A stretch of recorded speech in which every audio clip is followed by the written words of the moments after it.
And we are live. It is officially Saturday, 2 p.m. Eastern Standard Time. Remember, every weekend, Saturday, Sunday, 2 p.m. Eastern Standard Time, we go live. I'm Thomas J. Bellezza, and this is The Right Mindset. And look at here, Mr. Rowe, first today. I'm very proud of you. Kicking butt. I'm glad you're here. As always, I appreciate your input and thoughts and ideas and your, what is it called? Participation.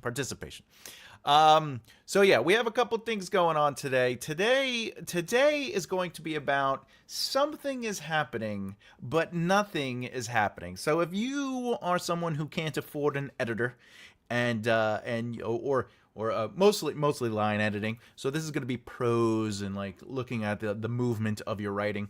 So if you can't afford an editor and you want to have an extra eye into what editors look like, as I am a developmental editor and a writing teacher, so I'm going to show you what it looks like when something is happening but nothing is happening. And then we're going to take that example and we're going to clean it up and change it up and show you how to turn something that where nothing is happening and make it so things are happening. So we're gonna have some fun with that today.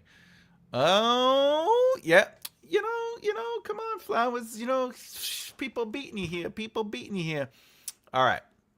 So let's see. I'm gonna let me put a poll up before we start.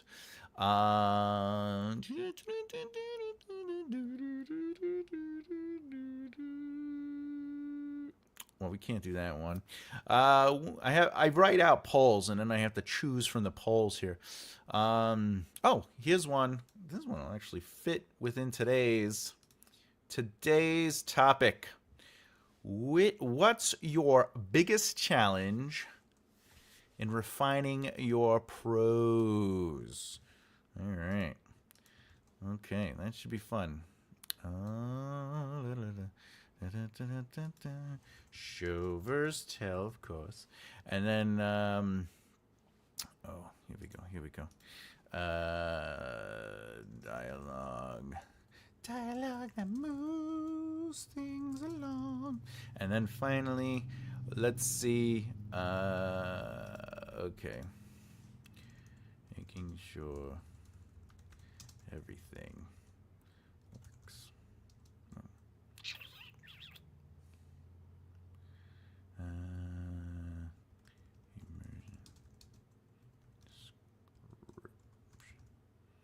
All right, so we got a couple things here. Did I spell that right? Yeah. Start the poll. Okay, everybody, let's get into it. Oh, we got, hey, flowers laughing at my comment. You should have been here first. All right, I think I have a lot of work to do. We all, game over, man. All right, let's get into it. That's my favorite thing to say. All right, before I explain what's on the screen, actually, let me read some. I have some notes.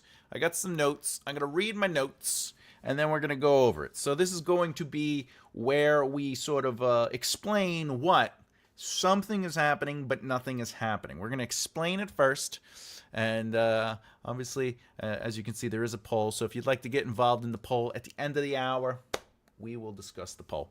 All right, so something is happening, but nothing is happening. When a narrative is mostly plot and the story is missing, then nothing feels earned, explored, or developed. So let me explain that first before 2 comes in here and tries to take over the microphone. When I say plot and story, if this is your first time to the channel, we talk about how a narrative is made up of both plot and story. Plot is what needs to happen no matter what, and the story is how the plot unfolds through the emotional choices and experiences of the characters. So, when I say something is happening but nothing is happening, what I am looking for as a developmental editor, as a line editor, as somebody that's trying to make sense of the prose, I'm trying to say to myself, is this description for description's sake? Is this exposition for exposition's sake? More importantly, is it narrative exposition or is it character exposition? Character exposition is going to be through the story. Narrative exposition is through the plot. Okay? So those are some of the things I'm going to first look for. Is it only plot? And plot is description, plot is only exposition, but it is not through the earned or the emotional choices and experiences of your character. So these are things we're going to look for when we go over the example in real time on the screen. I would recommend when we go over this, what you will be looking for specifically is that there is a lack of character involvement, a lack of earnage, and it just feels like we're presenting and not necessarily moving through information. Okay? And remember, a full narrative needs both plot and story. Plot for context and something to happen, and story to experience it and become immersed in the growth, movement, and flow of that narrative. All right, so POV matters for story, specifically POV, the point of view. We're not talking about first person, third person, any of that, or second person. You enter the room. What we are talking about when we say POV matters for story, it means that when you present any pro, whenever you write, it must be through some character. They must be experiencing it in some way, or at least we have to give the audience enough information to know that this exposition or this description is through the POV of a character. Okay, if it is not, when a passage or prose is not written without a POV, it becomes pure exposition or description for description's sake, which A, slows down the pace because we're not necessarily moving the narrative forward, we're slowing it down to explain things, okay? We've talked about logical narrative movement, and we've also talked about a fast reading experience.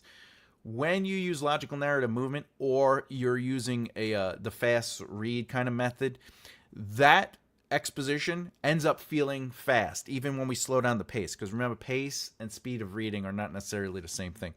So by just adding a POV and letting them experience exposition, or whatever the case is, maybe they're experiencing the description of the surroundings, it's going to create a faster read because the reader is now invested. They're engaged in what's being presented on the screen. All right, with that said, this means that on the page, the plot could be playing out as needed, or that we're being informed of something, but in reality, there's nothing is happening, and the only reason is because there's no POV, and it's just description for description's sake. The reason that nothing is happening, I'll put this on the screen so you could see it. These are 7 reasons why you might notice that nothing is happening. Things might be happening, like in the sense your brain might be like, but Thomas, there's a description. But Thomas, I'm describing the castle. But Thomas, I'm introducing the environment and quote unquote atmosphere. All right. So yeah, those things mean, like, for example, if a dragon arrived and the dragon is like in the distance flying, and it's just description, it's not necessarily narrative, potently narrative. That's just something is happening, but nothing is technically happening. Okay, and your job as an author is to connect what is happening to the characters so the reader can connect to the characters and therefore be engaged.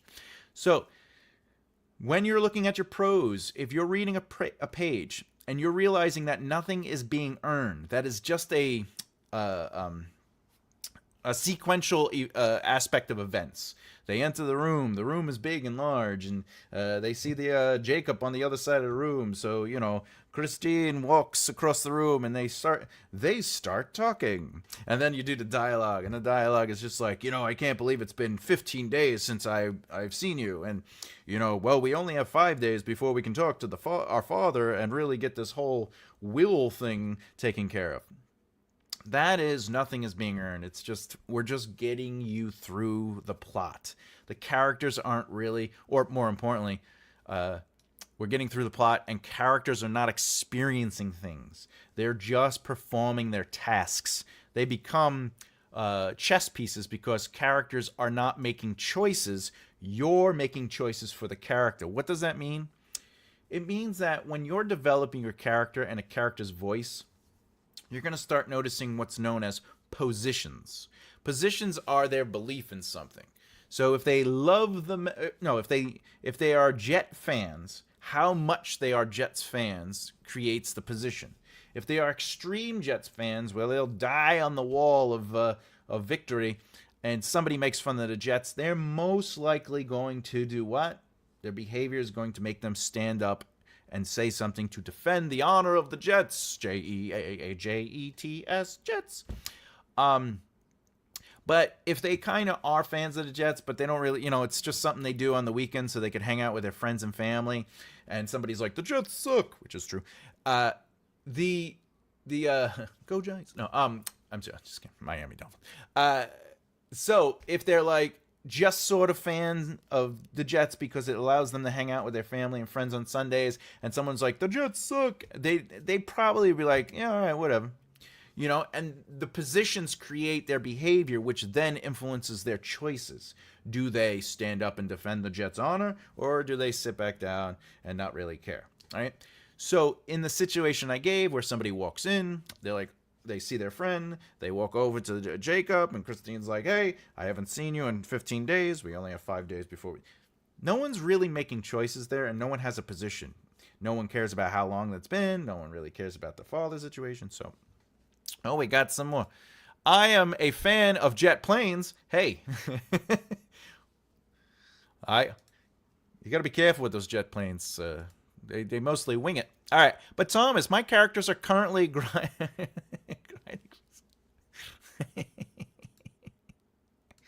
Listen, you'll get your experience points at the end of the game, all right?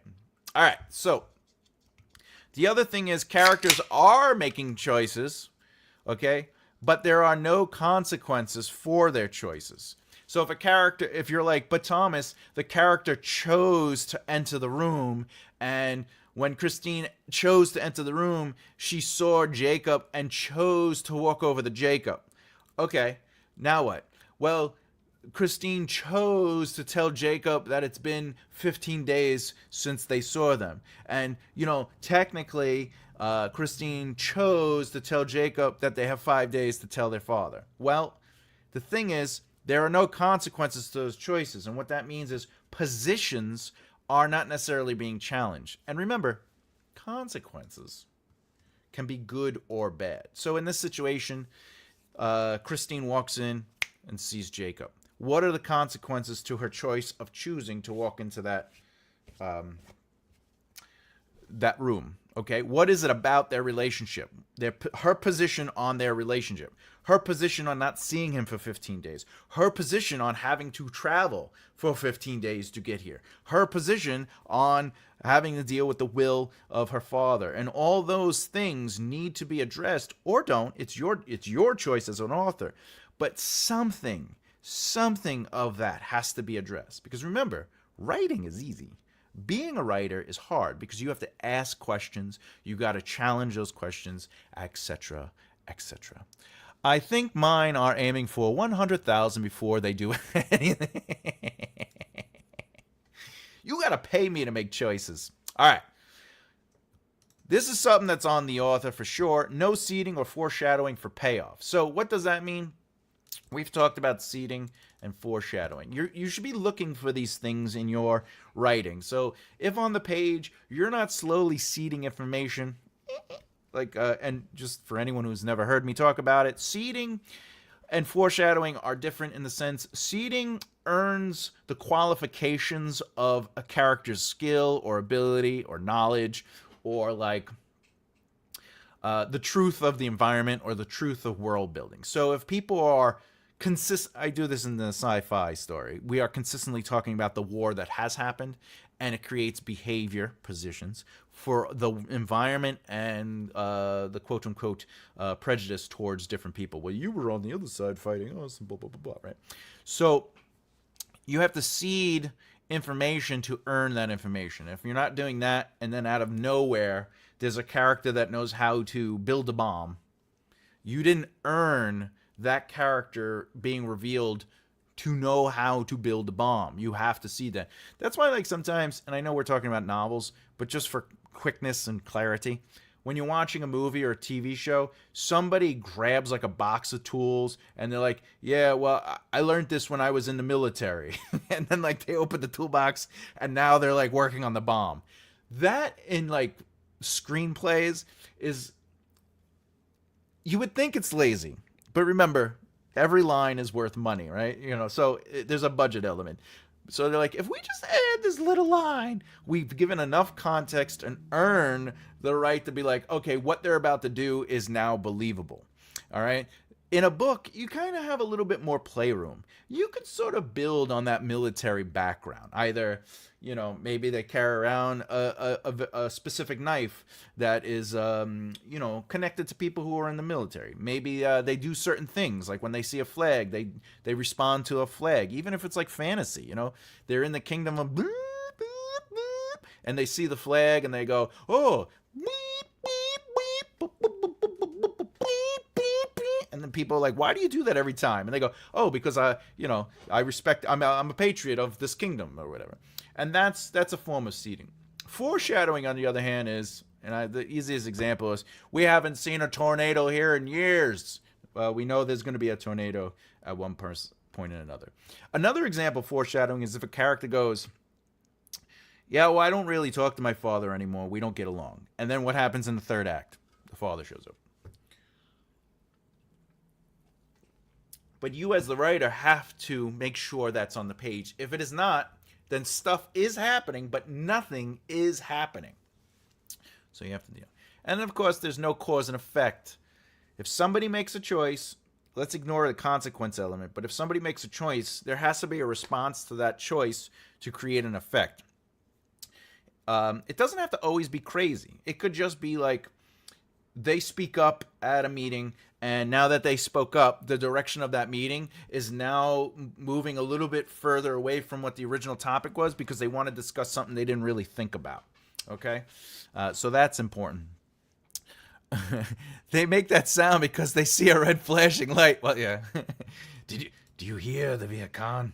All right. So missing an emotional POV. And this is the biggest example of when you realize that your writing is not paying off. You are just simply allowing things to happen, but nothing is happening. When we take away the emotional experiences and choices of the POV of the character, because this is the story. A story evolves or unfolds through the character. All right? Plot is boring. Plot is simple. Thomas or Chris must meet Sarah. That is plot. You can do that quickly. Sarah walks into a deli. We've done this before. Sarah walks into a deli, sees Chris. They have met. But the story is like, what is the back and forth? What is the cat and mouse? What is the, how is the meet cute work? Will they, won't they? Like, that is story. Like, it's characters having these moments, Hey, ciao bella. Yay. Everyone, Emma's here. Woohoo. Hey y'all, nice to join. My greatest challenge are focused phrases. Oh yes. And keeping things flowing. A lot of these things on your list I have, but I can't get this. Oh, I can't get things together nicely. Sorry, I have dyslexia, so sometimes it's hard to hard to get through those things. Yes, well, we're going to talk about that. So like a lot of the stuff on this list, we're going to talk about how to basically earn it. We're mostly talking about adding connection to things. I'm going to show you the difference. I have examples, and we're going to make up examples. How are you doing?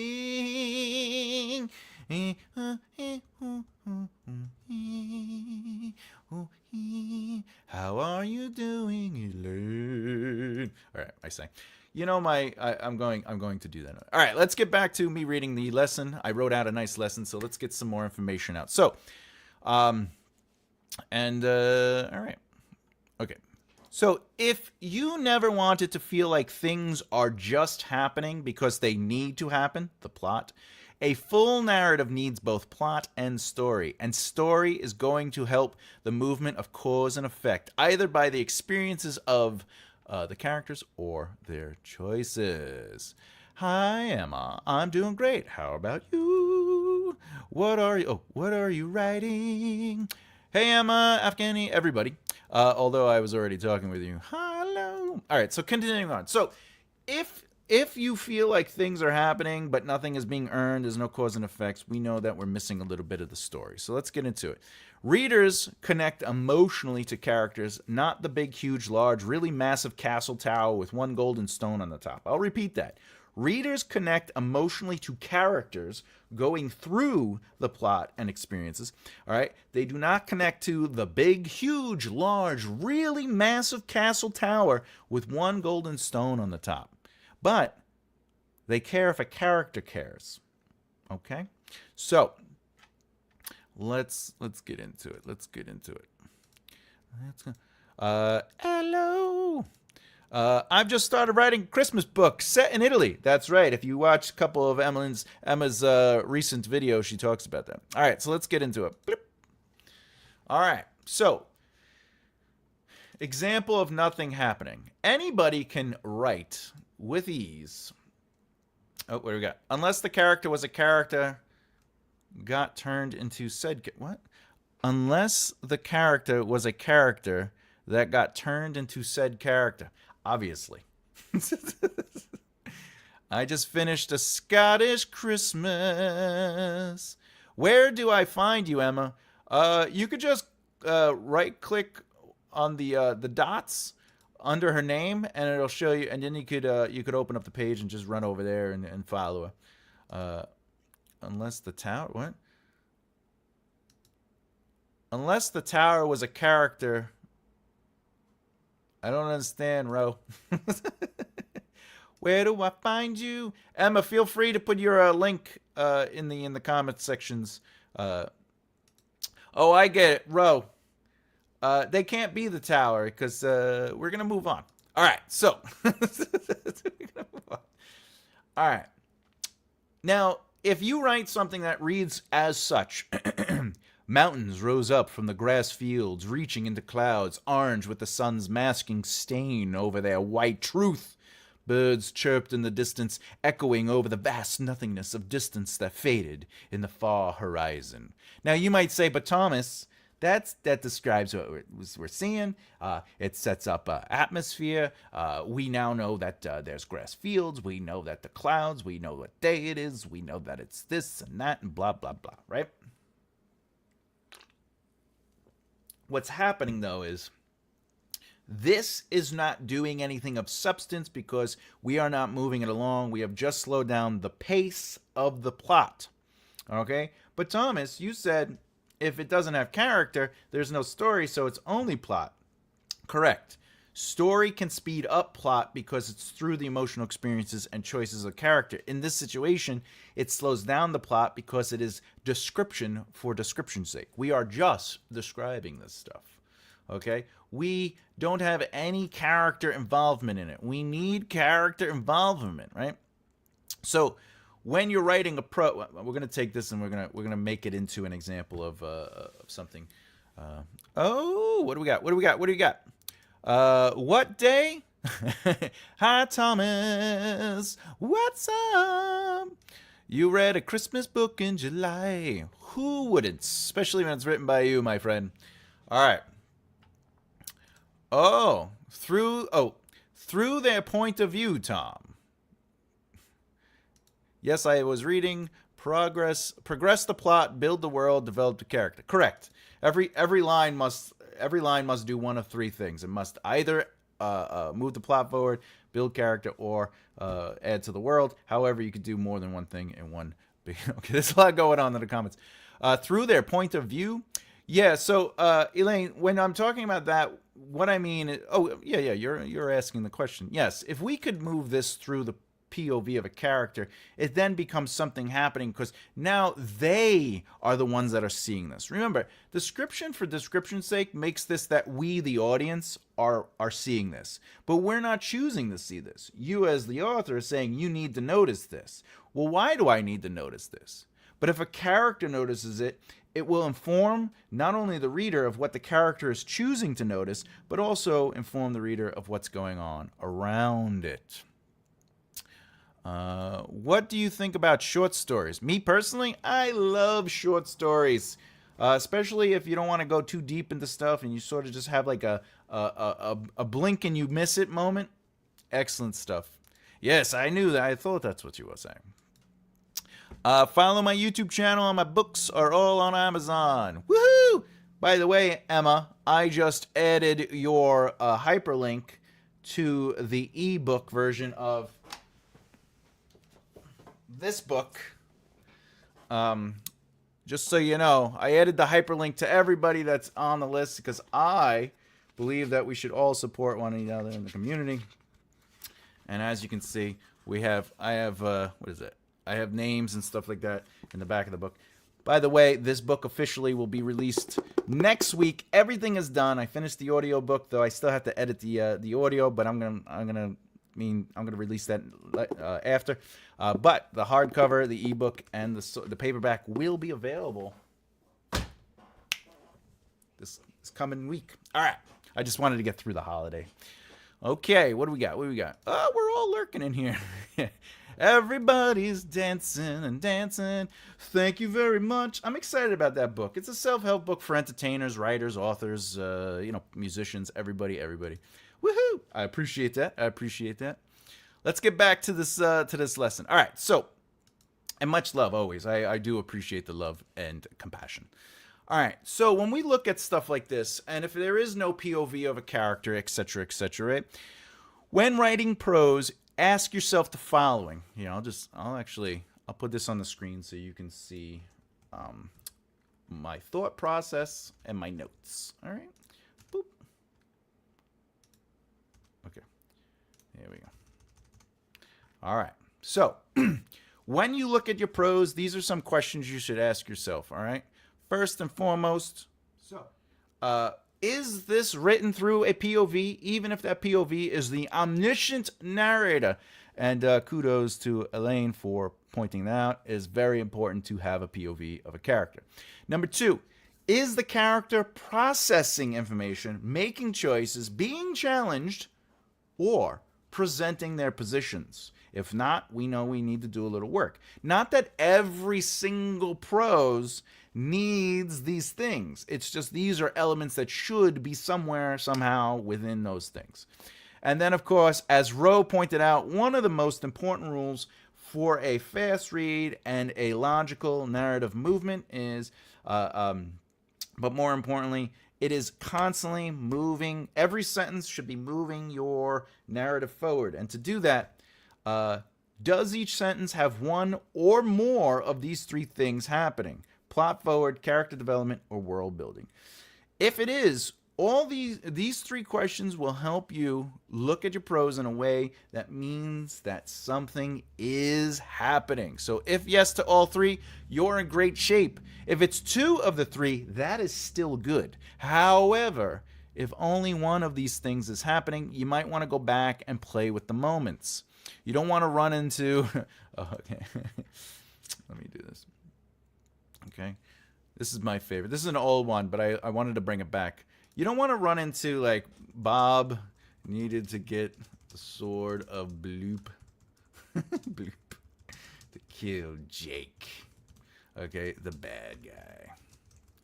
All right. This would be an example of something is happening, but nothing is happening. We just learned something, okay? The plot is telling us, hey, by the way, there's a sword, and you got to get blue. We got to get that sword, bloop, bloop, to kill the Jake, okay? All right? So, how do we fix that up? Let's give a position to somebody, right? Okay? So, if we go down here, boo, boo, boo, boo, boo, boo, boo. All right, so let's give a position. We're gonna create a character named Rich, and let's say... sword of Bloop, bloop is the only way. The only way. Derek said. Okay, we're just gonna make this simple. Ba-ba-ba-ba-ba. Okay, then here's Rich's position. There's no way we can get the sword. No one has ever retrieved Bloop bloop. Without dying themselves. Alright. It's not worth it for me, but you can go. Look. Alright. I think good luck is one word. Good luck. No, I think it's 2 words. Good luck. Hope it all works out. Rich said, tossing his chair aside, and slamming the door behind him. Okay, so. Bloop, blop, blonk. Exactly. So in this case, and maintaining consistency of said POV. Though I could go on for hours about that. You're allowed to switch POVs within a chapter or scene. You just can't do it within a passage. You had me at bloop. So in this situation, we set up the context. The sword of bloop bloop is the only way. Now we're assuming there's a scene they're in, but to make something truly happen, we are now creating positions for the character of Rich. See. So in this case, there's no way we can get the sword. That's a position. No one has ever retrieved bloop bloop without dying themselves. That is exposition. Okay, but it also seeds into his position. It's the motivation it's the motivation for his position. There's no way we can get the sword. Why? Because no one has ever retrieved bloop bloop, bloop, bloop, bloop, bloop, bloop, bloop without dying themselves. Okay, now we create more position. It's not worth it for me, but you can go. Good luck. Hope it all works out. Okay, that's all position, and he's challenging the group. Which, if I showed you the whole scene, which is from another test a class I did, you would see there was like back and forth. But anyway, Rich said, tossing his chair aside and slamming the door behind him. This is behavior, because he's frustrated. All right, what we got here? This is basically the storyline of my first idea for a book as a kid. Listen, you know, the sort of bloop bloop is really the solution to all stories. But anyway, in this situation, this alone, if they were like, the sword of bloop bloop is the only way, then how do we get the sword of bloop bloop? We have to go to the kingdom of and enter the mountain, right?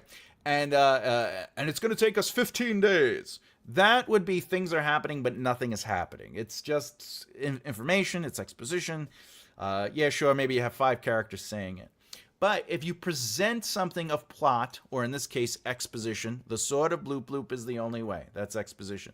If you do that, let a character have a position opposing it. Let characters... Now, if I really wanted to... there's no way to get the sword... Wait a minute. I'll do this. If you really want to make something a lot happen, you could do this. So... let's do this. All right. Let's say Rich creates the counterpoint. You know, Rich tossed his legs on the table. All right. There's no way we can get the sword. So now that's a counterpoint. All right. Yes, there is. And I know how. Christine said. All right, or interrupted. Interrupted. There's no way we can get this on. All right, so now what did we just do? We created movement in the exposition. This exposition sets up the context. Now the characters can debate it. One character could have a stance against going. Another character could have a stance about actually doing it, right? And maybe I could spell it right. Then you could also have characters that are sort of on the side of we should get it, but aren't sure they can. And then there's right? So by doing that, you're creating things happening because there's debate. There's ebb and flow. There's a cause and effect. Characters aren't just agreeing with the information. The sword of bloop bloop is the only thing that can save the world. It is. This is such a great treat. Tom said, you're welcome. You're welcome. I gotta have some fun somehow. But anyway, and then you could have Rich come back, you know? No one has ever retrieved bloop bloop, right? And you could have this moment and he runs off. And then someone could just be like, forget him. He's got a family. Don't hold it against him. All right? Or, Derek, go down his mead. Taking a moment. Forget him. All right, forget him. He's got a family. So, what do we just do here? We are now presenting another position, Derek's position, on not judging Rich, right? Because but we're also learning about Rich through Derek, which is exposition, but it is character exposition because it is reframed or positioned through a character's thoughts, their ideas, okay? It's not Derek just going, he has a family. Rich has a family. He doesn't have to go, right? No, Derek is actually, he's taking a moment. He's drinking. He's letting the moment sit. And then he's like, forget him. He's got a family. Don't hold it against him. The don't hold it against him and the forget him and him thinking about it, right, is the important part. He's got a family is just exposition. But because it moves through a character and that character's position on certain things, now something is happening. We are learning about character. We just learned about who they are, what they care about. We just learned about a character that left, right? There is a cause and effect. Since Rich was like, I'm out of here, Derek, clearly the leader, is like, hey, let's stand up. Okay, so these are little things that help you develop more movement and earn your prose and your scenes. Because again, it could just be everybody's just going, the sword of bloop bloop is the only way. Yes, I agree. When do we head out? You have my axe. I am here for you. You have my bow. Okay. You could just have characters doing that. And then they could be like, all right, what's the plan? And then they just go on about the plan. Well, we're going to stay here in the Inn of Forever, and tomorrow we'll have some breakfast, and then we'll head out. And when we head out, it's going to be 15 days across the King's Path, and then blah, blah, blah, right? If you're going to just have characters recite information that is quote-unquote relevant to the plot, things are now happening, but nothing is happening. And the only way you can fix that is by adding positions, challenges, etc.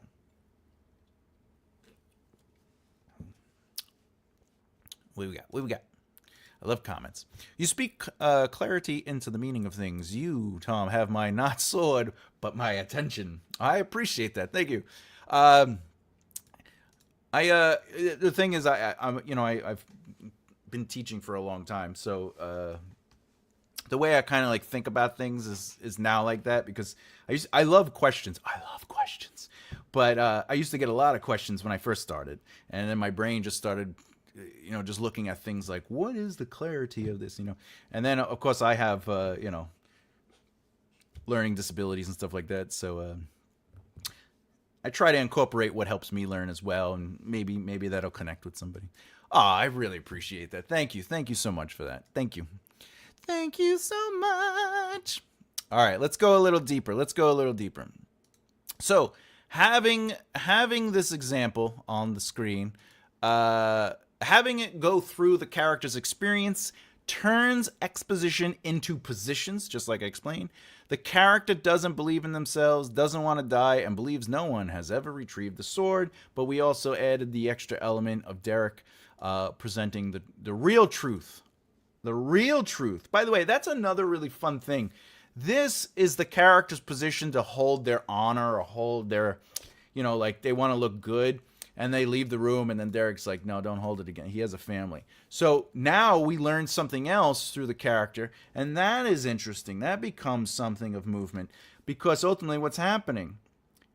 We're reframing. Remember, you got to challenge and reframe, right? Positions. We just reframed Rich's position. Okay. What we got here? Rose says, better to have them do the task rather than to tell it all before doing it, or not having them do it because you already said it would be part of the process. That I agree with too. Like, the only caveat to that is you do have to introduce enough context to allow for the audience to understand what is to come, but you don't necessarily have to explain every little detail. You just, again, going after the sword of bloop bloop is technically enough context. Because like, where are they going? Well, we already know. They're going after this. We're going to get the sword of bloop bloop. But as they get to say, the King's Road or something or whatever, it all adds up. All right. Excellent insight, good sir. All right. So the other thing you want to do is this also adds foreshadowing and stakes, because no one has ever retrieved it without dying. All right. This whole thing. Oh, okay. No one has ever retrieved. Again, this is exposition, but it does set up the context for the stakes, and not the stakes that go through your heart, poor vampire, but more of the stakes of what is to come. But it also foreshadows. We know, because of storytelling, someone is going to die. Now, here's an interesting tidbit. The subversion of expectation would be that Rich ended up coming, and then, well, because Rich came and he's the one who's scared to die and he has the family, well, he's the one who's going to die. But in reality, what you do is maybe you have Derek die, or you have, Christine die. You have somebody else die, and that is a way to subvert expectation, because everything's pointing to Rich dying if he goes on this trip. Just in this little tiny interaction, everything is saying, Rich, do not go. There's a couple characters in the epic fantasy that I'm working on where there's a question that I had in my questionnaire for the beta readers. I have like fun, random, weird questions occasionally. And one of them was like, who do you think is going to die? And everyone's like, they just said the same. Everybody said the same character. And I was like, they're like, it's just boop, boop, boop. Like a sign going, dies. This character's going to die. Anyway. At the signpost in Teledorn, we will need to travel 5.6 miles eastward before we reach blah blah blah blah. Yeah, you could do that. You could do that. You could probably do less than that. But yeah, you just need context. You just need enough information to make sense of it. There's the that is the blurb. Not the dog. Oh yeah, no. The rule of thumb, don't let the dog die. I may or may not break that rule. All right. Okay. All right. So, real quick, just looking at this example alone, all right, we have one or more of these elements. We have character, because we're learning positions. We're learning history of the character. We're learning their feelings. Their behavior is shining through their truth. Okay. We're learning plot. They need to get the sword, a bloop bloop. People have died trying to get it. Okay. We are learning world building. The sword of bloop bloop is world building. What else? That's it really with that. Tom, it says tons. Oh, it does? Oh, yeah. All right, let's see. Tons of fun. Does it? Oh, my brain. All right, and then also play out through their emotional experience and choices. So we are seeing their emotional choices. Rich is experiencing an emotional choice. He decides not to go. This is all an emotional choice, technically, because he's creating a... Oh, it covers it all. Yes. It does. It just... and that's the thing, by the way, this is only... What is this? This is 92 words. Yeah, it's not a lot. It's really not a lot. And that's the thing, like the reason I look at stuff like this, and by the way, this is clearly not like a polished, this is just, right off the cuff, whatever, I added a little bit to it. And in screenwriting, you learn that every line costs money. So like, how do you say the most or get the most out of it? Yeah, it's a dabble. How do you get the most out of it? By doing a lot quickly. So that's why I talk about every line should have one or more of these three things: plot, character, world building. Because now, if you could do all three of those in one sentence, you got a lot going. So every sentence is kind of like doing some heavy lifting. But like if you write it with logical narrative movement, it moves fast. It's not necessarily fast paced, right? But the other thing is, if it's all through character, you're learning about characters in every little beat. This whole part, even though there's exposition and positions, which, by the way, are going to be reframed in the next moment, as we said, we are still learning who this character is. We are still getting emotional experiences. Rich is making an emotional choice right here, and they're experiencing it.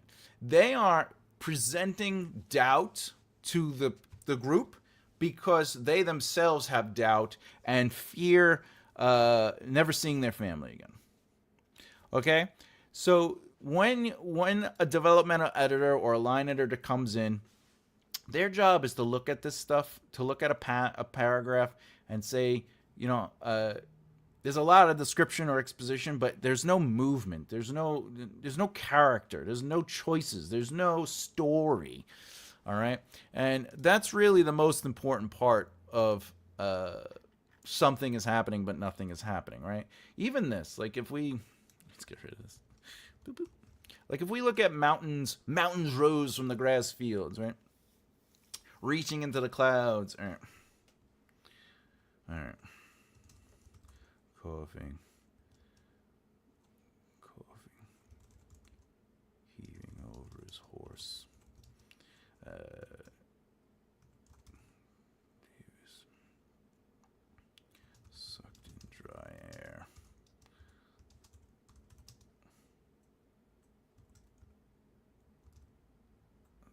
Valley. Mountains. Rose. It's horizon. Standing tall in the grass. Fields reaching into the clouds. Davis. Oh. The clap of his horse against the hard soil trickled into the slow rise of his head. Those clouds, orange, with the sun's masking stain. All right. He coughed again, falling from his horse. Okay, so boop. What is the big difference between the first example of a description for description's sake versus now we are adding character, right? So atmosphere through character experience is stronger than atmosphere of like, it was a dark, dank night. It was a storm and cloudy night. It was birds everywhere, right? Oh, thank you for that. I appreciate that. Thank you. So in this situation, we are now creating context for the character situation. Yes, it's organically experienced through Davis. So everything that they're noticing is really guiding them. So coughing, heaving over his horse, Davis sucked in dry.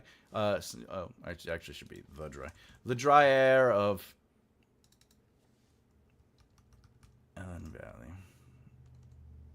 we could do that.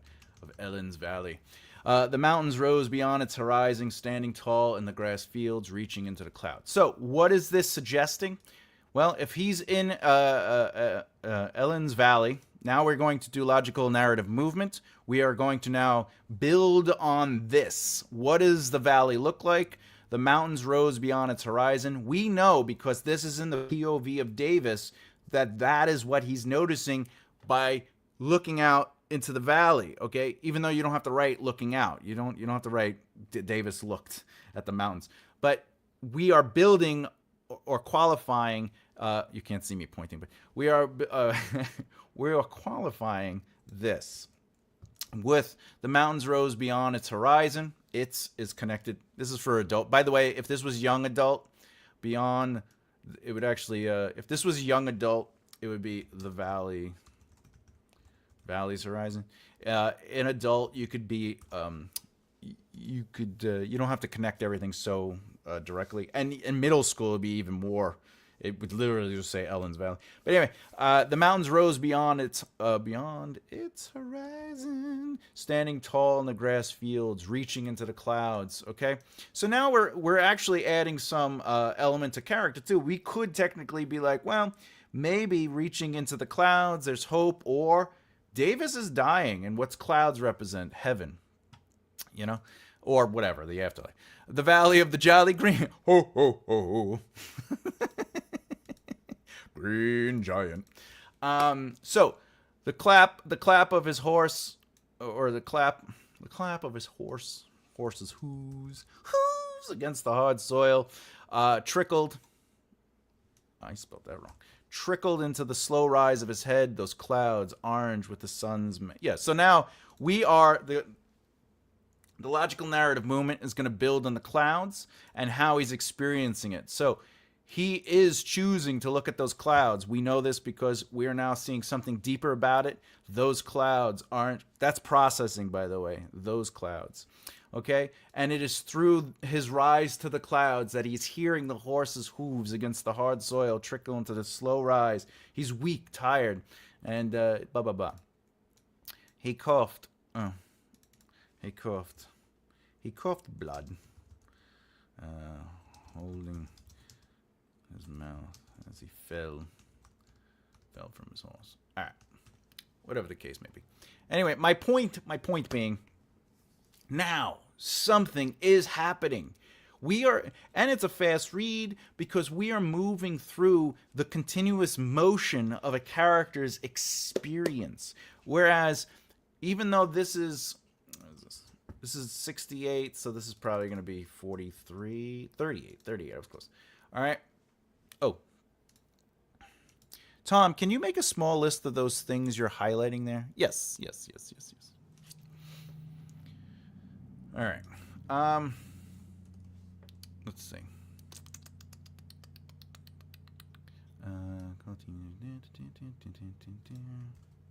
Okay, setting up the scene.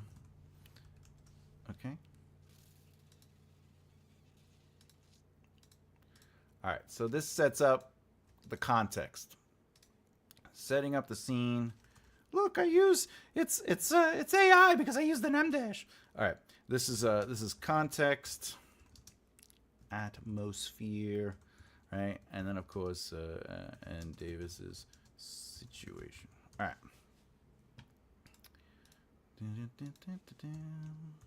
Okay, next.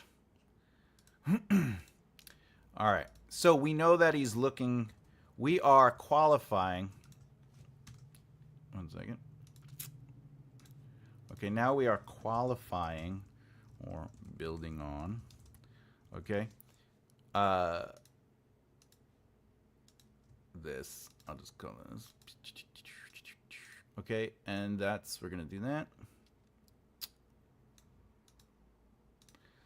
Okay. Let me make this a little smaller so we can keep it in frame. All right. So we are building on or qualifying, right? The mountains. Okay. Or more importantly, Ellen's Valley. Okay. That's actually, we don't need the right guy. Okay. So we're qualifying Ellen's Valley. And then we are going to bring it back to or more than back to the main POV.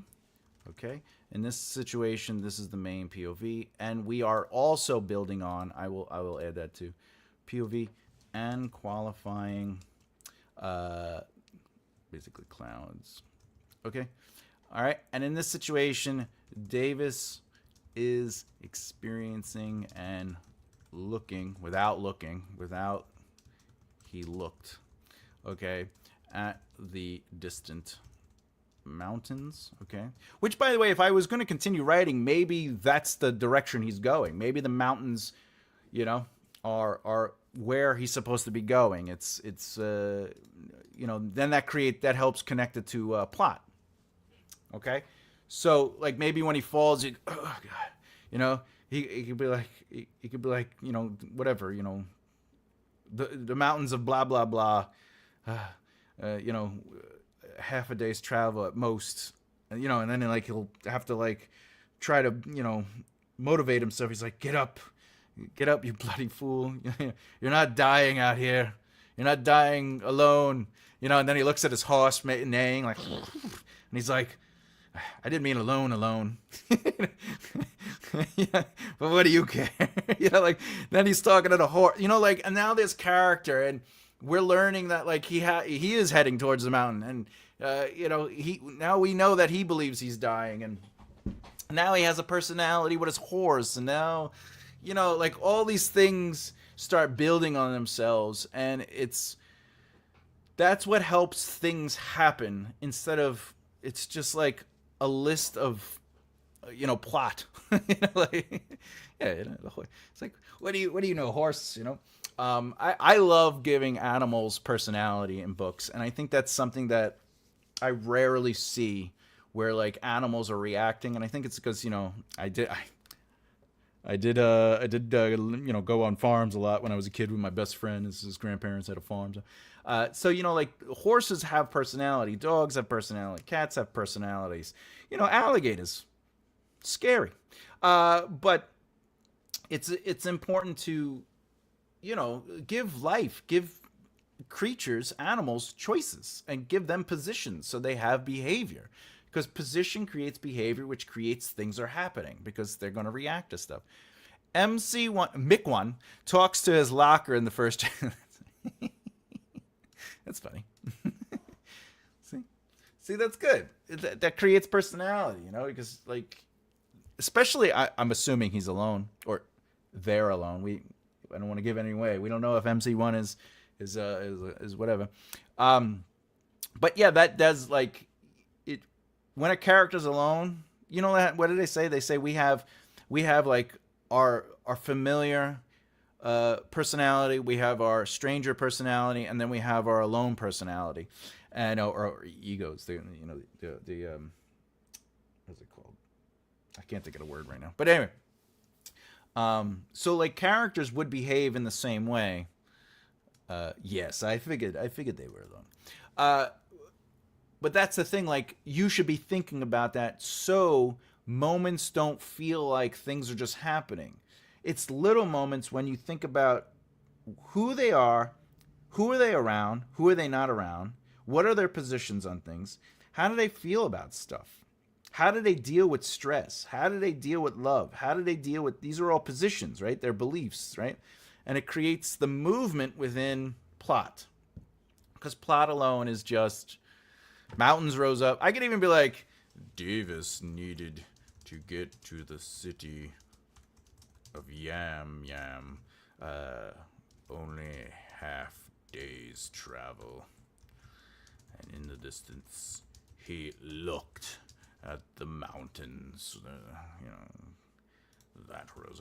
Now, right off the bat though, by the way, that is a word that they tell you to get rid of. This is a filter word. These are a filter experience because you're filtering it through the character, so it's blah blah blah. Needed. This is exposition. Davis, of course, yam yams, right? Now, with my example earlier, what did we get out of knowing that he was a half a day's travel from the city, even though we didn't say yam yams? We got it through character behavior. Character behavior through them trying to get up, you fool. Like, we're not dying out here alone. Blah blah blah blah blah. I'll see you tomorrow. I have some small crying baby. Take care of those babies. But thank you so much for the time you did give me, and I will happily see you tomorrow. Good luck with the children. With all the heaving, Davis had better not puke on the horse's mane. The horse will turn with a Dixie cup in mouth, mimicking Garth. If you got to spew in this. Always. Yes. You got to deal with the... I'm gonna barf. All right, Tom, can this formula be used in every scene and story beat as needed? Not only can it be, it should be. Whenever you look at any scene or page or this is what I do when I developmental edit like a finished product. If I'm looking through like prose, I'm going through and I'm trying to make sure that everything is sort of like connected to these elements, and often I find myself dealing with just this kind of, mountains. Like, I notice this a lot. This is a big thing I see, especially newer writers. This is also something I see. It's very telling. This is telling. This is what telling looks like. Davis needed to get to the city of Yam Yam. Of course, I always recommend using Yam Yam as a city name. Only a half day's travel. Like, there's a better way to get that information in. And not that the example I gave you was amazing, but we are learning more about the character, and we're in that moment if we see the character going, I'm not dying out here in this valley. I'm a half a day away. That mountain, whatever and then playing with the horse's, personality. That allows exposition to flow through character exposition instead of narrative exposition. Narrative exposition is usually, if not always, telling. Character exposition is more often than not showing. However, it's showing because it's through the emotions and personal choices of the character. The character is making an emotional choice there. I'm not dying alone here. I'm not dying out here in this valley. I'm a half a day from this damn place. That would be showing because it's an emotional response to it. So you need context, qualifying through character's POV. Yeah, that's a good way of looking at it. The context explains it enough so readers know what's happening. And so you can challenge things and or reframe them. And then the qualifying is actually for logical narrative movement. For example, if I can do another example, let's see. If I say, the cold stuck to the metal of his bracers. Okay.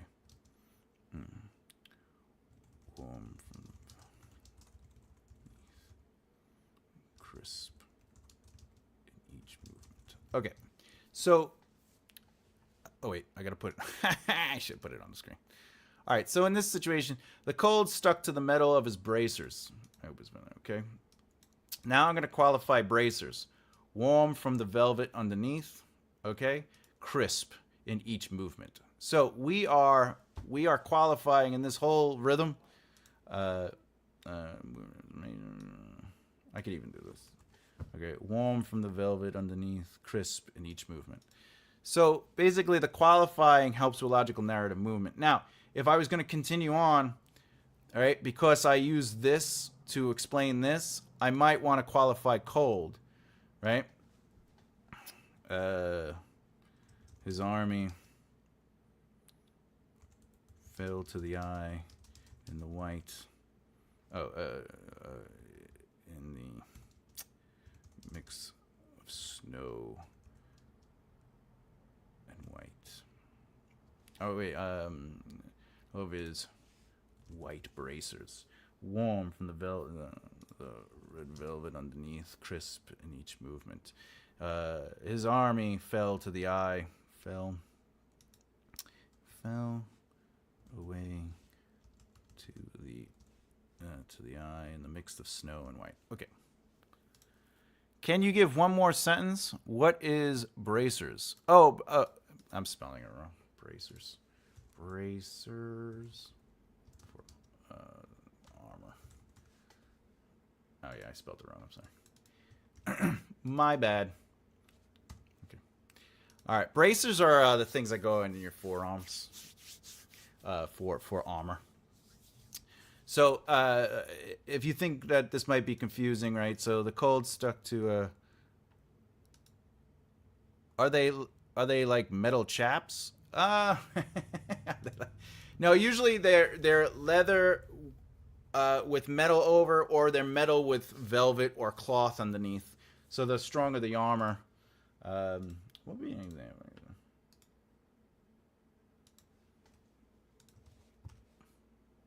Oh wait, that link might not work. Does that work? I don't think that link's gonna work. Maybe not. That link's not working. 1 second.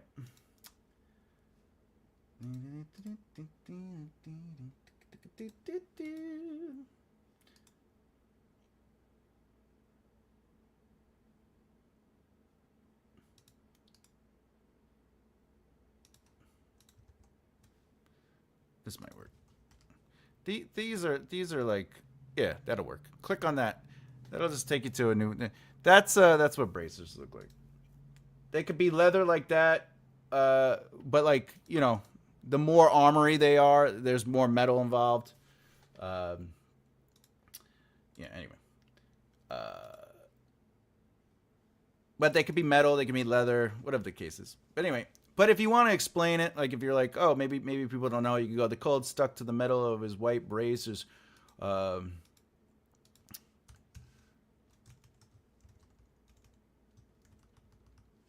warming his forearms in the wrap of red velvet underneath. It's metal, crisp in each movement. All right. Okay. So you could do that. His army fell away to the eye. All right. All right. Heavy pound of winter snow. His army fell away to the eye. Fell away. Vanishing in the mix of snow and white. Okay. The snow and white of their armor. Okay.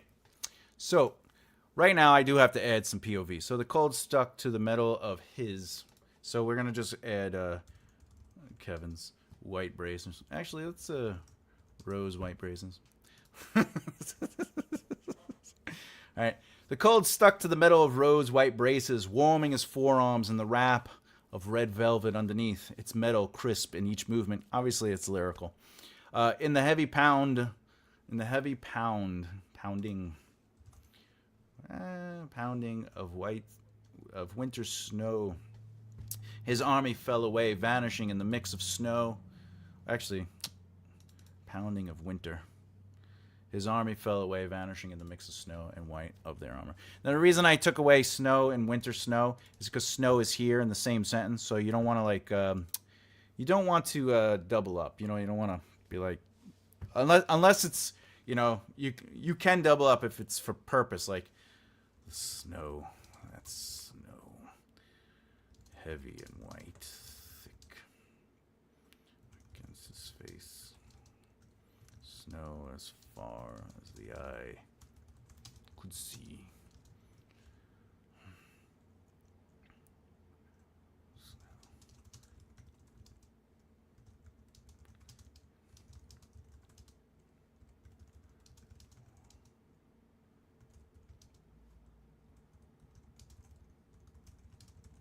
And now that's first person though.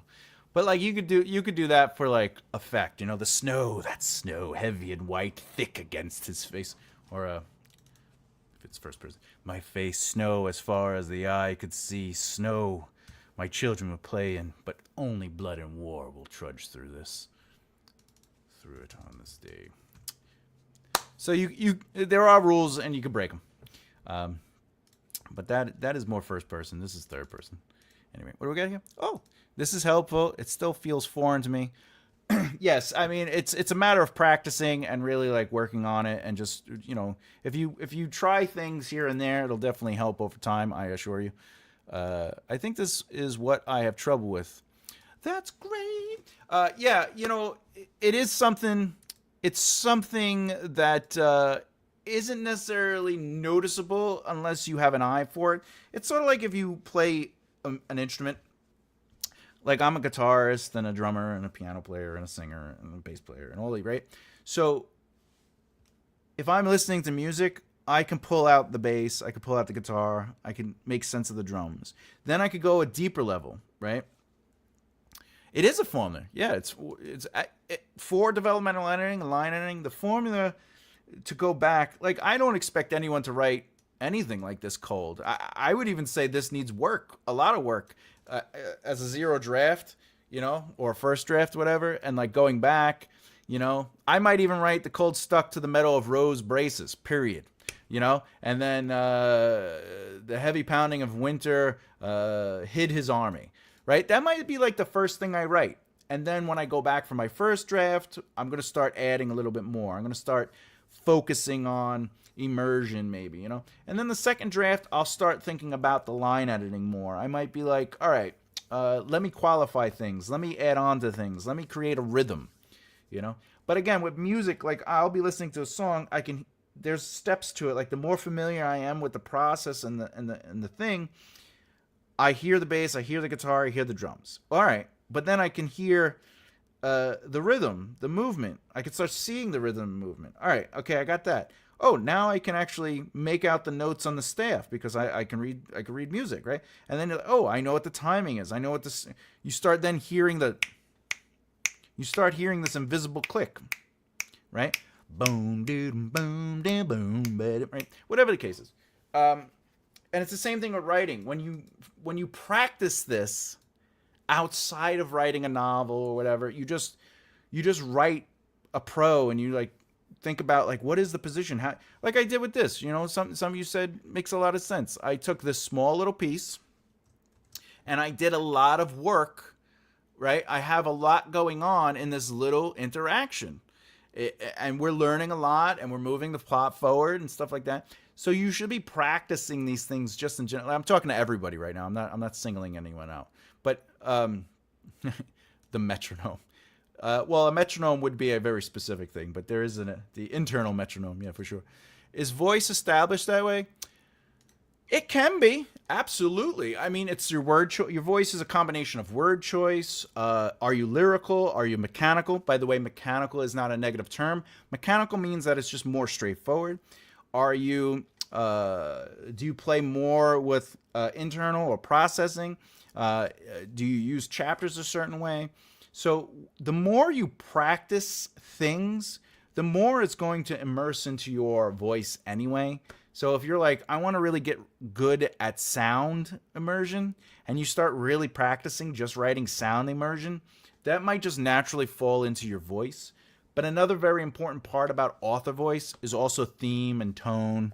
You know, the stuff you write has a very small part of like what your voice is, but like what's deeper about that? Because you could write fantasy and romance and sci-fi and thrillers, but there's something about the content itself that's deeper, like the tones and stuff like that, that might be a little bit more about who you are and what you care about.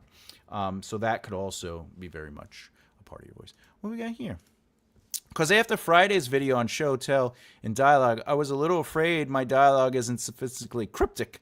As far as I know, I'm writing them as they would say stuff. Now I'm worried they are telling. I'll say this much, Flowers. Just let them tell. You're working on your first draft or your second draft, whatever the case is. Just get out exactly what you need. Just write it.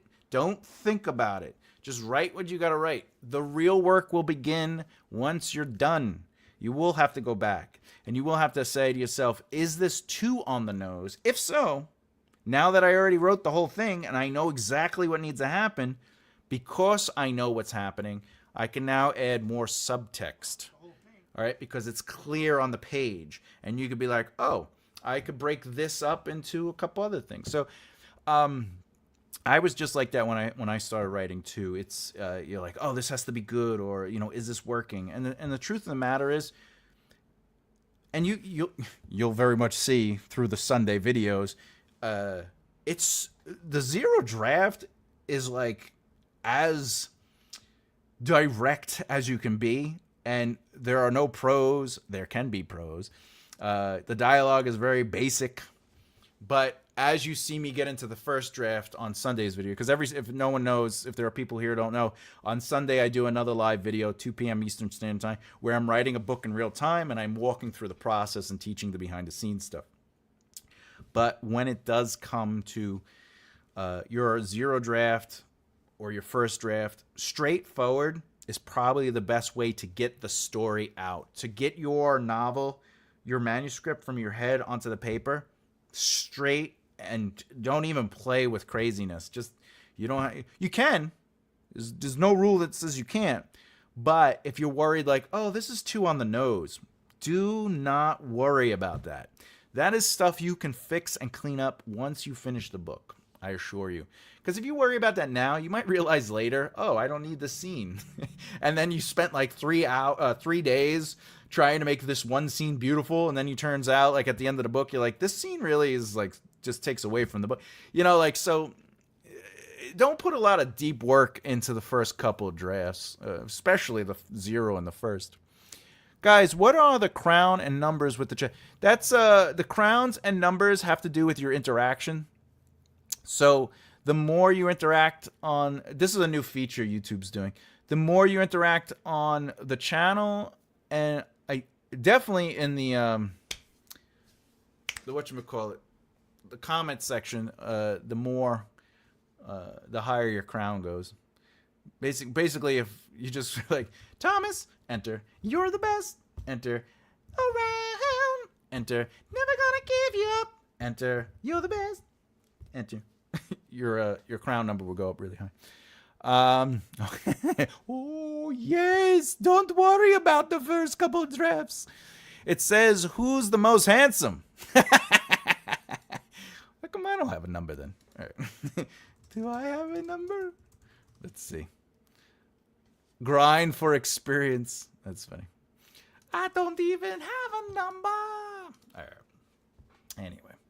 Okay, so, all right, we did an hour and 15. I really hope that helped. I hope that was informative. I'm going to, I guess the only ones we can see. Yeah, you're the only ones. You're the only ones. You're the only ones. I wonder what, let me see something.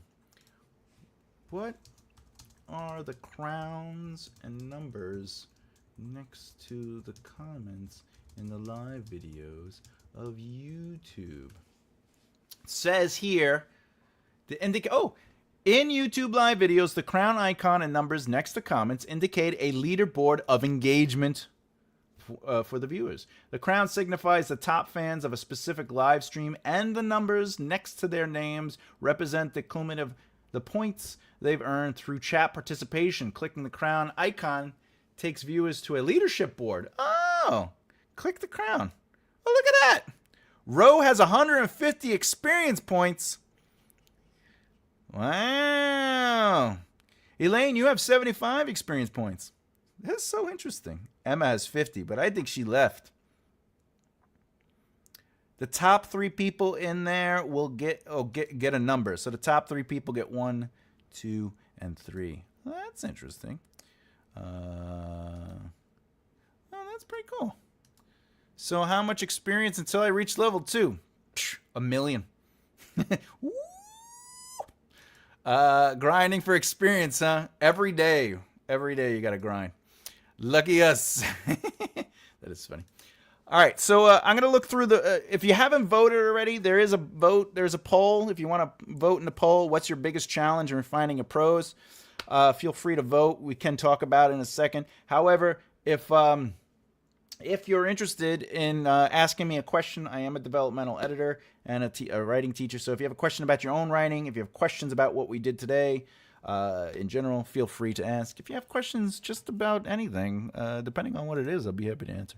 How much experience before I'm ready to face the final boss? 33. I don't know. It says here you're in 3rd place now, Afghani.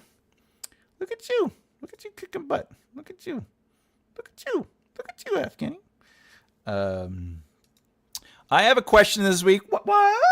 Ask away, flowers.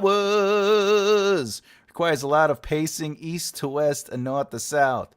Never eat slimy worms. Never eat slimy worms. Ooh, we got a big question. I love questions. It's going to be exciting. PP21. For anyone who doesn't know, PP21 stands for Plot Point 21. Plot Point 21 is going to be Act 3, Section 7, and it is another plot twist, basically the darkest moment. I saved it up for you. Can I leave the end of the chapter on a question? Do I always have to bring closure to the resolution? Is it okay as long as a payoff in the next chapter? I've actually thought of another ending for the chapter, which involves moral popping back up, but I thought, okay, so this is a great question. Resolutions do not have to resolve completely, but they do need to resolve whatever has been presented, either A, in that chapter, B, in that plot point, C, in that section. The only time it has to resolve to end is plot point 27, which is the actual resolution. But every plot point needs to have a full resolution, even if that resolution moves your plot. So basically, if you're saying you're going to leave it on a question, that's fine. That's fine, as long as whatever that chapter is about, the issue in that chapter resolved, or it's not considered a complete chapter. But it doesn't mean you have to resolve it completely. Just the issue in the challenge or the problem within that chapter just needs to be quote unquote resolved enough to allow you to move forward. So like, it's the same thing with a he opened the door and there at the bottom of the closet was a dead body or a box covered in blood. Like that is technically ending a chapter on a question, but getting to that point, maybe opening the door because they entered the house and there's a weird smell and they're searching for the smell and what is that smell? And then they finally open a closet and they see the box and it's covered in blood. We have resolved that chapter or that scene by answering what it is, the box, but now we're leaving it on a question, which now will be answered in the next scene. So all scenes, chapters, and plot points, sections, and acts should be resolved enough to move on, even if you create a question. But what has come before, there should be a resolution in the conflict. So I hope that answers your question. If I can, going and making a bit of cash writing, I would definitely ask you to edit some. If you wanted to hire me, it's always up for a debate.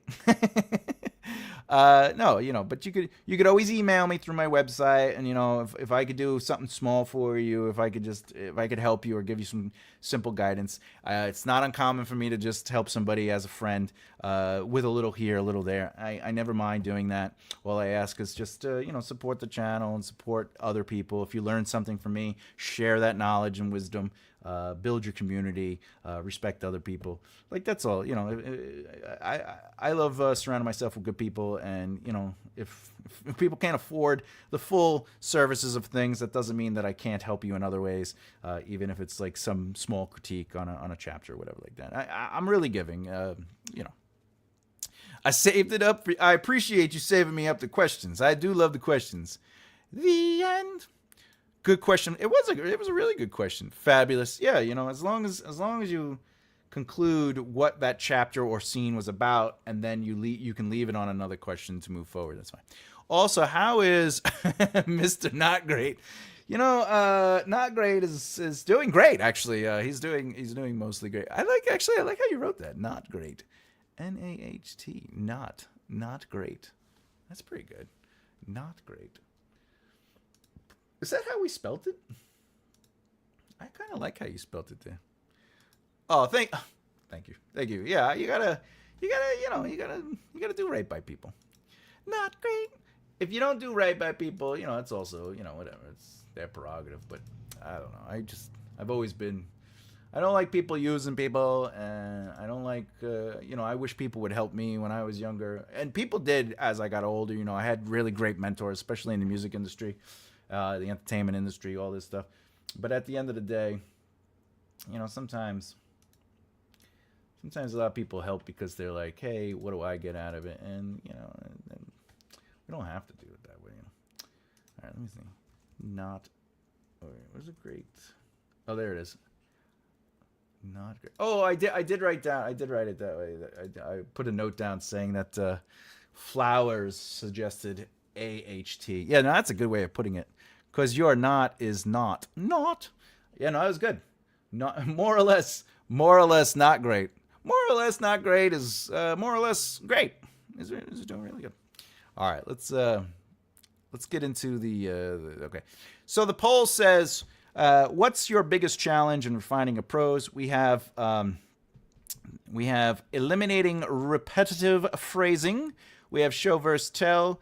Dialogue that moves things along, immersion, and description. We're going to end the poll. And we have 2 top answers this week. Oh, that's all I care about. I care about this community being great to one another and loving and showing compassion and being open arms and letting people say weird things because we're all weird. We just want to laugh and have fun and write stories and just love what we do. So, eliminating repetitive phrasing and immersion. Nutters unite! Nutters unite! Do do do do do do. No no no no no.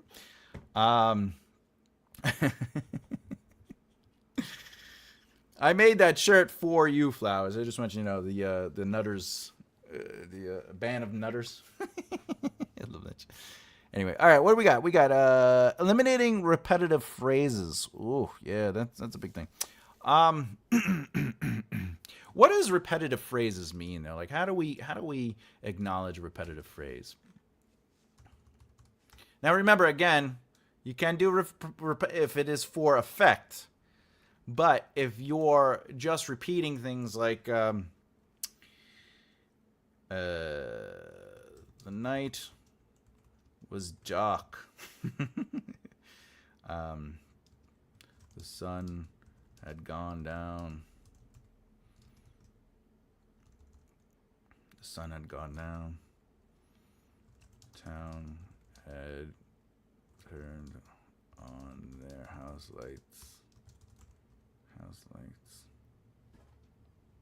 Okay. So, this is repetitive for a couple reasons. The night was dark, but you can say the dark night. If you're Batman. The dark night gave no leeway to his eyes. Okay. All right, so the Dark Knight describes night. So there's no stars, there's no, what is it called, light pollution. It's just a dark night. Because night and dark night, the night is dark and full of terrors. Excellent. The night, what is that from again? The night is dark. I know that from, and full of terrors. Oh, yeah, from Game of Thrones. So I took away the night was dark because was is like a weak word, and it's really like the night was dark, but we could say the dark night because now dark describes the night. It's something deeper. Okay, the sun had gone down. That's repetitive. Okay, now the only way. Plus, if you notice, it's not logical narrative movement. We are not logically explaining or qualifying the previous sentence. We are not. This technically makes it a statement now. So the Dark Knight gave no leeway to his eyes.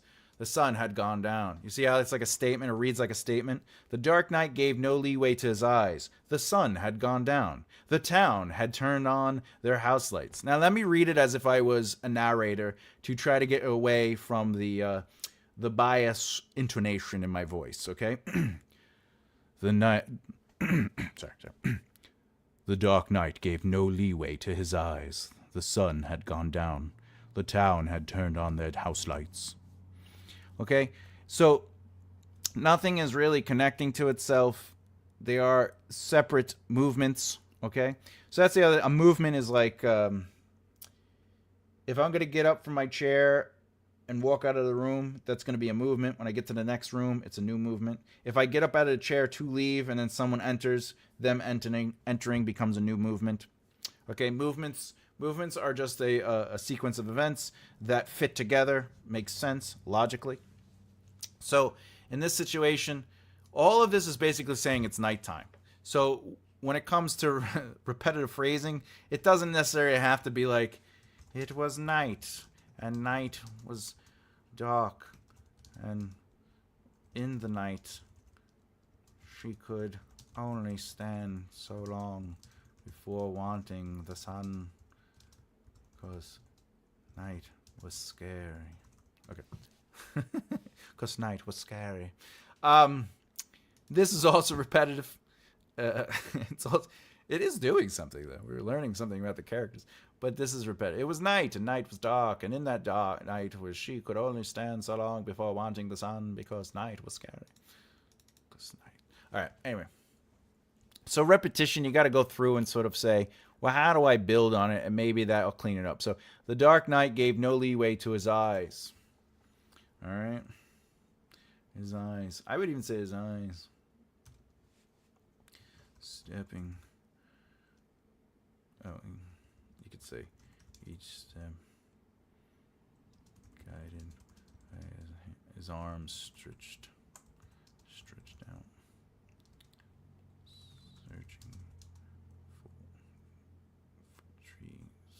Searching for the walls. Searching for the walls of nearby buildings. Okay. The second part. Oh, it was night and night was dark. Yeah. It is. Yeah. It has a lyrical touch to it. It could potentially work. It could potentially work, but it does have like, you know, it needs work. All right. So in this set, the Dark Knight gave no leeway to his eyes. So now we're going to qualify him not being able to see. Okay. Remember, you don't have to qualify I don't have to qualify eyes or the Dark Knight. I could qualify the substance of, or the purpose of, or, you know, what we're insinuating. So he can't see. It's hard to see. So how do we qualify that? He guided steps. He guided.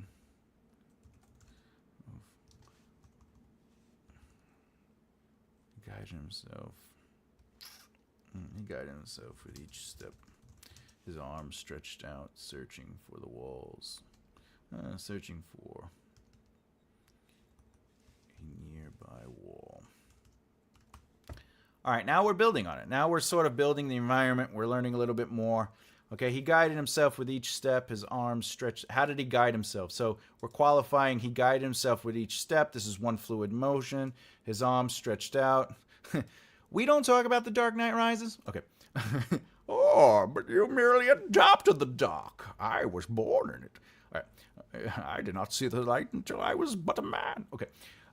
He guided himself with each step. Okay, now we're going to qualify that. His arms stretched out, searching for a nearby wall. Searching for a nearby wall qualifies not only stretched out, but also how he's guiding himself.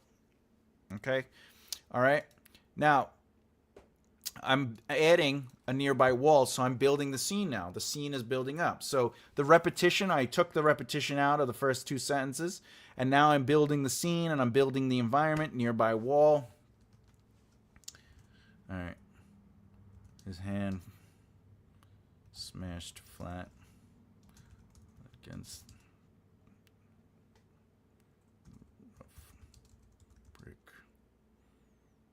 of home. Okay. All right. I would do that. All right, so now we're breaking it up a little bit. So this is a new movement. So the first movement is he's searching in the dark. He can't see. The second movement is he finally found something in his hand. We should have a name here, but Chris guided himself with each step. Let's do it.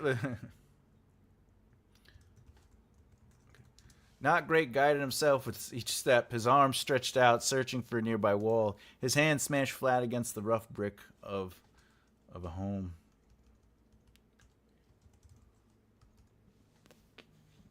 Okay. It's me again. Hello.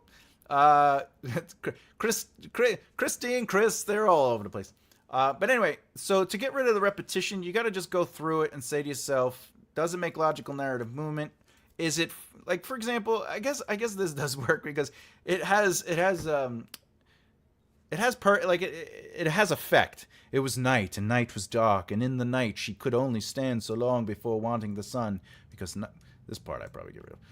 The same thing with this. The snow, that snow heavy and white, thick against my face. Snow as far as the eye could see. Snow my children would play in, but only blood and war will trudge through it on this day. Right? Like, you can do repetition if it creates effect, but in this situation it wasn't creating effect. So you just have to go through it, and you have to say, is it making logical narrative movement from the previous sentence? Is it for effect? Like, the night was dark, the sun had gone down, the town had turned on their house lights, like, right? But you're saying, but Thomas, isn't this important? Maybe it is. I don't think sun gone down because it's nighttime. Of course, the sun went down. So, like, those are things you're looking for. Is like, am I saying the same thing just differently? And that again, that's something you have to practice. You have to write examples out and then do some editing.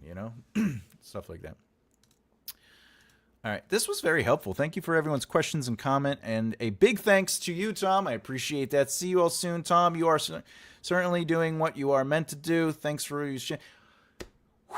I appreciate that. You have a lovely night. I really hope to see you tomorrow. Again, 2 p.m. Eastern Standard Time. We're going to be working on a book in real time.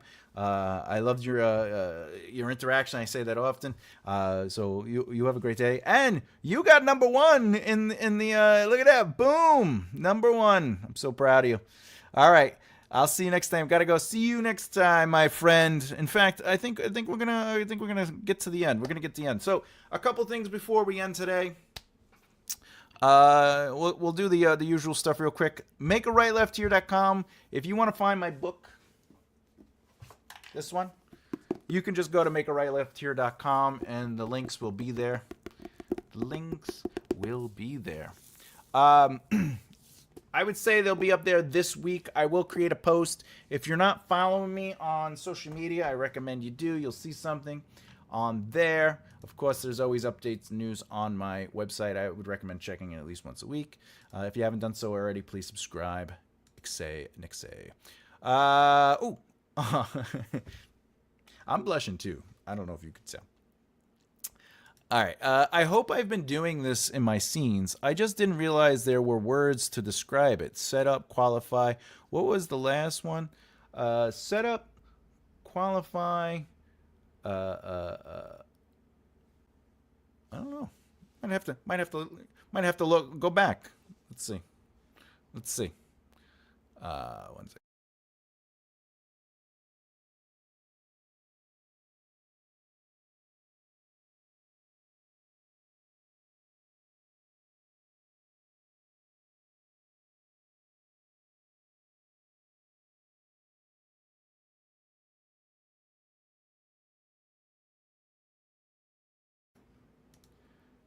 Was it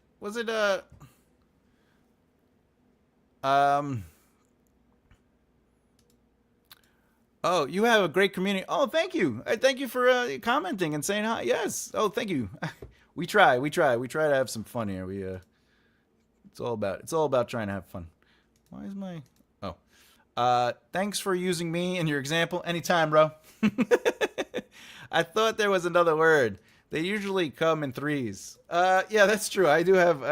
It's probably from my comedy background. It's okay. I will go back and find it. Cat attack. Maybe it was, yeah, because it's qualify. It's set up. And then, well, earn, I said, but not just recently. And then,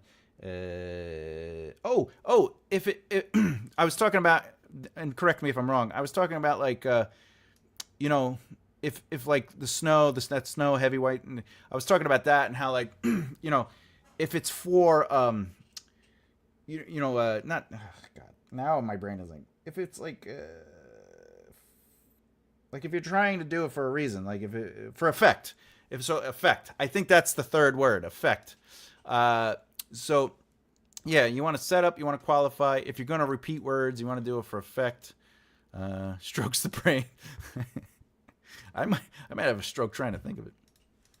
Anyway, why can't I think that's it. Effect. Yeah, that's what I was talking about. But yeah, so these things, yeah. I've been doing this in my scenes. I just didn't realize there were words to describe it. Yeah. Well, plus you watched a lot of the logical narrative movement videos, so you're probably like just naturally saying, "Oh, I just finished the sentence, and the sentence brought up something." So let me expand on that, and but by expanding on it, what's nice is it moves the narrative forward. Like it just, even looking at this, I would say, like the Dark Knight had no leeway to his eyes. Okay, what does that mean? He can't see, not great guided himself with each step. His own, like it's moving the narrative forward. It's through character choices and their experiences. And each beat is sort of like building on the other, and that's always going to help. It's always going to help. Anyway, what's the other thing I want to say? Oh yeah, so the book is coming out this week. So that's exciting. Tomorrow we're going to be working on the Write a Book With Me series. So that's fun. The How to Outline book, I'm flying through that book. I'm on chapter 8 right now. So that's been a lot of fun. Yeah. We finally. I was just trying to get the audiobook done, and I got the audiobook done, but I realized the audiobook's going to have to wait because now I have to edit the audio. And I'm like, I got to get this book out. So the ebook, the paperback, and the hardcover will be out this week. I just realized that it was 4th July, so I kind of wanted to get through the holiday, which we did. So that'll leave this week open for me to sort of be like, woo-woo. So I'm gonna probably build it up on Monday, Tuesday, and maybe release it Wednesday. However, I think Amazon, once I put it up, like once I hit publish, Amazon has to read it, and it takes 24 hours or something like that. So I might just like pop. Anyway, it doesn't matter. So I got that coming. The library class has been going really great. The students coming back, and they're loving what they're doing. So, oh yeah, it's up to 72 hours. Correct, up to 70. Thank you for that. Yes, up to. So I'm really enjoying the in-person writing classes. I am about to move forward to talk to a college about bringing my class to the college. I have a couple ins at a college where I am at, so I'm going to take advantage of that. Book comes out by Friday at least. Absolutely. It will be out this week. That's all I'm going to say. It will be out this week. If it's not, I'm just going to not do anything ever again. But it will be out this week. The audiobook will not be, but it is done. I just need to edit the audiobook and like do the sound and everything like that. And I had a friend who I mentored and helped get into the industry. She did the forward for me, and she did a really nice job. So I'm glad that exists.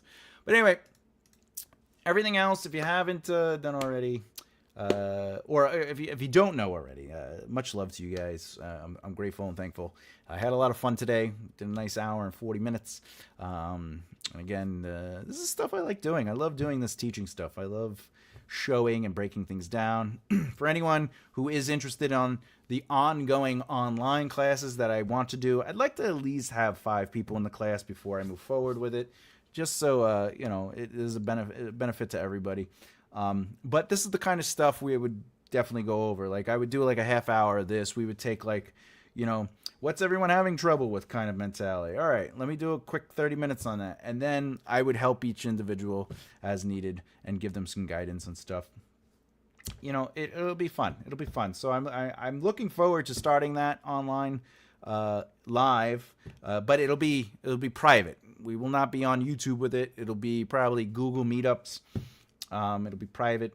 You don't have to have your video on, but I would recommend having audio so we could talk, and it's back and forth in real time. Anyway, with that, I think we're done. Much love to everybody, and let's do this. Where's my video thing? Let's see. Do we want to see Manowar real quick? Here's Manowar, just for those people wondering. All right. If you're not into metal, you are not my friend. Heavy metal or no metal. I'm Thomas J. Bellezza, and as always, keep developing the right mindset. I'll see you next time. Bye.